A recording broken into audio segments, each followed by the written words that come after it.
अस्सलाम वालेकुम जी, welcome to my channel find and with SK official. आज आपके साथ एक मज़ेदार कोरमा की रेसिपी शेयर करूंगी जो है शीप कोरमा। चलें जी, हम इसको बनाना स्टार्ट करते हैं। आपने 1 केजी शीप का गोश्त लेना है। इसको अच्छी तरह से धो के आपने यूँ एक साइड पे रखना है और 1 कप पानी शामिल करना है। इन दोनों चीज़ों को आपने प्रेशर कुकर में डालना है और तकरीबन गोश्त को 80% तक गला लेना है। आपको बाद में बताऊंगी कि फुल आपने क्यों नहीं गलाना। अब आपने 1 जी कढ़ाई लेनी है, उसमें ऑयल डाल के आपने 4 से 5 अदद प्याज लेने हैं, जिनको यूं 4 स्लाइसिस में आपने कट करके इस तरह आपने इनको हल्का सा लाइट ब्राउन फ्राई करना है। इसके बीच में जी आपने जायफल और जावित्री का थोड़ा थोड़ा सा छोटा सा टुकड़ा ये शामिल करना है। उसके बाद आपने इस प्याज को यूँ लाइट गोल्डन सा ब्राउन करना है।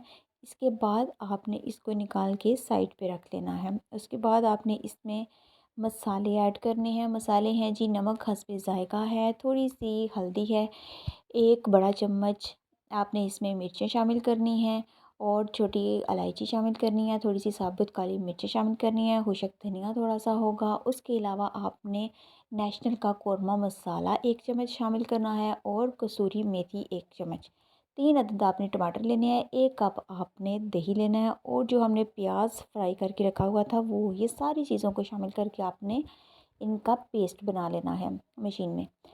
फिर उसके बाद ये आपने कढ़ाई में थोड़ा सा आपने लहसुन का पेस्ट लेना है, वो आप ऑयल के बीच में शामिल कीजिएगा। उसके बाद आप ये जो गोश्त था ये आप इसमें शामिल कीजिएगा।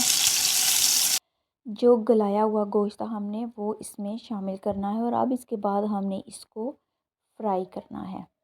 लहसुन के साथ आप इसको फ्राई करेंगे, इसका जायका बड़ा अच्छा आ जाता है।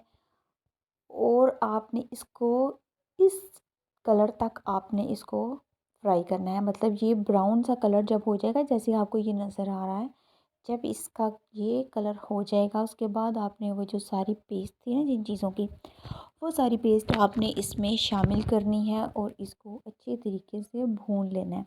आपने तकरीबन इसको 10 मिनट तक अच्छे तरीके से भून लेना है।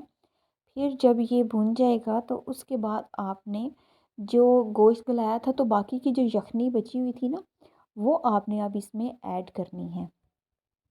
आप इसमें वो ऐड कीजिएगा। फिर उसके बाद आप इसको तकरीबन 15 मिनट के लिए ढाँप के दम लगाइएगा, ताकि जो हमने 80% गोश्त गलाया था ना, अब वो 20% जो रह गया था वो भी इसके बीच में अच्छे तरीके से मसाले में मिक्स होके गल जाएगा और बहुत ही अच्छा इसका टेस्ट आएगा।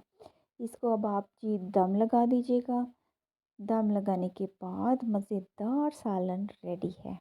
आई होप आपको ये रेसिपी बहुत पसंद आएगी। Thank you. अपना ख्याल रखिएगा। अल्लाह हाफ़िज़।